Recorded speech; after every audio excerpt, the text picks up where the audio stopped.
સિઝનના અથાણા બનાવવાનું મમ્મીએ ચાલુ કરી દીધું છે, પણ શું તમે જાણો છો અથાણા ખાલી સ્વાદ માટે નહીં પણ શરીર માટે એક સપ્લિમેન્ટ પણ છે. અથાણા કુદરતી રીતે ફર્મેન્ટ થયેલા હોય છે, જેને કારણે અંદર પોષક જીવાણુ હોય છે જે શરીરમાં પાચન શક્તિ સુધારે છે. સાથે સાથે તે મેટાબોલિઝમને પણ બૂસ્ટ કરે છે. જે લાલ મરચું, લીંબુ, મસાલા રહેલા હોય છે તેને કારણે શરીરમાં ઉર્જા છે એ બને છે અને વપરાય પણ છે. હળદર, લીંબુ, મસાલા એ શરીરમાં બનતા ફ્રી રેડિકલ્સ કે જે શરીરને નુકસાન કરે છે તેનો નાશ કરે છે અને તેને કારણે તેમાં એન્ટીઓક્સિડન્ટ પ્રોપર્ટી પણ હોય છે.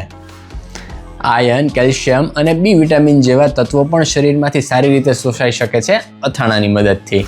પણ ધ્યાન કોને રાખવાનું છે? તો ખાસ કરીને જેમને હાઇપરટેન્શન છે, હાઈ બીપી છે, તેમને અથાણા બને તો અવોઇડ કરવા અને જો લો જ છો તો ઓછા નમકવાળા જે અથાણા હોય તે લેવા.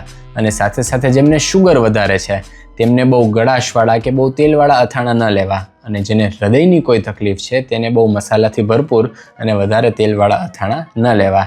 જો તમે અથાણાના શોખીન છો તો કમેન્ટમાં ફેવરિટ અથાણું જરૂર શેર કરી જણાવશો અને બાકી આવી જ માહિતી માટે ફોલો કરી લો.